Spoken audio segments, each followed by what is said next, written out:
मोदी मन की बात कर रहे हैं, क्या कुछ कह रहे हैं सुन लेते हैं। सर, मोटरसाइकिल पे हम लोगों ने टेस्ट किया, उसका माइलेज होता 25 किलोमीटर पर लीटर, वो हम लोगों ने बढ़ा दिया 39 किलोमीटर पर लीटर।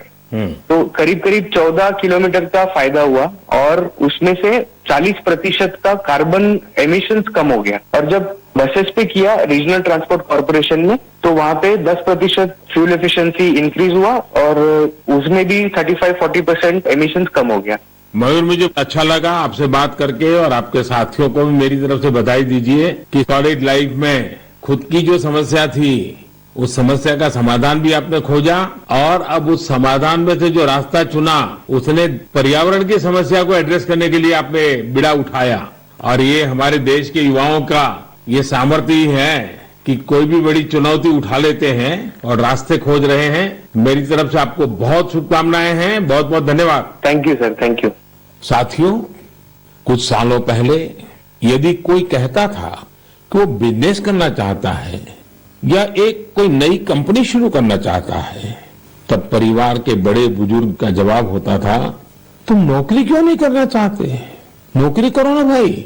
अरे नौकरी में सिक्योरिटी होती है, सैलरी होती है, झंझट भी कम होती है। लेकिन आज यदि कोई अपनी कंपनी शुरू करना चाहता है तो उसके आसपास के सभी लोग बहुत उत्साहित होते हैं और इसमें उसका पूरा सपोर्ट भी करते हैं।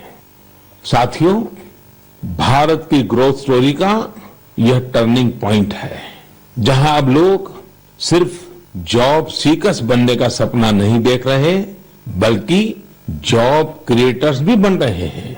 इससे विश्व मंच पर भारत की स्थिति और मजबूत बनेगी। मेरे प्यारे देशवासियों, आज मन की बात में हमने अमृत महोत्सव की बात की।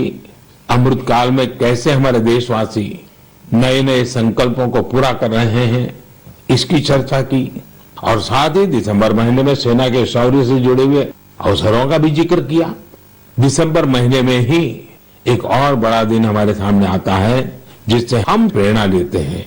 ये दिन है 6 दिसंबर को बाबा साहब आम्बेडकर की पुण्यतिथि। बाबा साहब ने अपना पूरा जीवन देश और समाज के लिए, अपने कर्तव्यों के निर्वहन के लिए समर्पित किया था। हम देशवासी ये कभी न भूलें कि हमारे संविधान की मूल भावना, हमारा संविधान हम सभी देशवासियों से अपने अपने कर्तव्यों के निर्वहन की अपेक्षा करता है। तो आइए हम भी संकल्प लें कि अमृत महोत्सव में हम कर्तव्यों को पूरी निष्ठा से निभाने का प्रयास करेंगे। यही बाबा साहब के लिए हमारी सच्ची श्रद्धांजलि होगी। साथियों, अब हम दिसंबर महीने में प्रवेश कर रहे हैं। स्वाभाविक है अगली मन की बात 2021 की, इस वर्ष की आखिरी मन की बात होगी।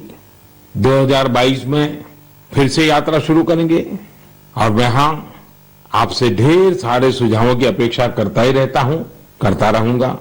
आप इस साल को कैसे विदा कर रहे हैं, नए साल में क्या कुछ करने वाले हैं, ये भी जरूर बताइए।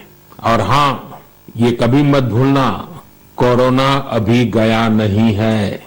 सावधानी बरतना हम सबकी जिम्मेवारी है। बहुत बहुत धन्यवाद। और यहाँ पर प्रधानमंत्री नरेंद्र मोदी को आप सुन रहे थे, उनकी मन की बात को सुन रहे थे, जिन्होंने जाते जाते कहा कि कोरोना भी गया नहीं है और सावधानी बरतना उतना ही जरूरी है। और इस वादे के साथ कि अभी अगले महीने आखिरी इस साल की मन की बात प्रधानमंत्री नरेंद्र मोदी करेंगे।